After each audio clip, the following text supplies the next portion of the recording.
friends, welcome to another video. அமெரிக்கால ஃப்ளாரிடால வந்து பாத்தீங்கன்னா டேட்டோனா இன்டர்நேஷனல் ஸ்பீட்வேன்னு சொல்லிட்டு ஒரு ரேஸ் ட்ராக் இருக்கு. இந்த ரேஸ் ட்ராக்ல வந்து பாத்தீங்கன்னா டேட்டோனா 500 நாஸ்கார் கப் சீரிஸ் அப்படின்னு சொல்லிட்டு ஒரு இன்டர்நேஷனல் ரேஸ் வந்து நடந்துட்டு இருக்கு. இந்த ஒரு ரேஸ்ல வந்து பாத்தீங்கன்னா டொனால்ட் ட்ரம்ப் அவர்கள் வந்து கலந்துருக்காரு.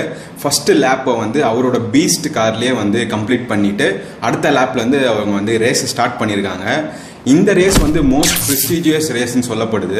டேட்டோனா பீச் பக்கத்திலே வந்து இந்த டேட்டோனா ஸ்பீட்வே அப்படின்னு சொல்லக்கூடிய இந்த ரேஸ் சர்க்கியூட் வந்து அமைச்சிருக்காங்க. அண்ட் இந்த என்டையர் ரேஸ் சர்க்கியூட்டோட லென்த் வந்து பாத்தீங்கன்னா 4 கிலோமீட்டர்ஸ் சொல்லப்படுது.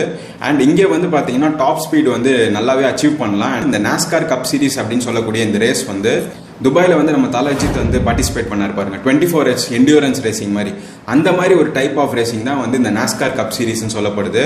அண்ட் இந்த பீஸ்ட் கார் வந்து பாத்தீங்கன்னா 6.2 லிட்டர் V8 பெட்ரோல் இன்ஜின் வந்து யூஸ் பண்ணுது. இந்த ஒரு கார் வந்து 1000 ஹார்ஸ் பவர் வந்து ப்ரொடியூஸ் பண்ணுது. அண்ட் இந்த காரோட வெயிட் வந்து பாத்தீங்கன்னா 9 டன்ஸ், ஒரு ட்ரக் அளவுக்கு வெயிட் உள்ள காரு. பிகாஸ் இது வந்து ஃபுல்லி ஆர்மர்டு, புல்லட் ப்ரூஃபும் கூட. அண்ட் ஆல்சோ நிறைய மிசைல் டெக்னாலஜியுமே வந்து யூஸ் பண்ணியிருக்காங்க. In case of any attack வந்து இந்த காரால வந்து சர்வை பண்ண முடியும். அந்த அளவுக்கு உள்ள ஆக்சிஜன் சப்ளை இருக்கு. அண்ட் ஆல்சோ வந்து நிறைய எமர்ஜென்சி டெக் வந்து உள்ள இருக்கு. இந்த மோஸ்ட் அட்வான்ஸ் செக்யூரிட்டி கார்டு வெஹிக்கிள்னா இந்த வெஹிக்கிள் தான். ஸோ அதை தான் வந்து டொனால்ட் ட்ரம்ப் அவர்கள் வந்து யூஸ் பண்ணிட்டு இருக்காரு. இந்த கார்லயே அவர் வந்து அந்த ரேஸை தொடங்கி வச்சது வந்து ஒரு சிறப்பான விஷயம்.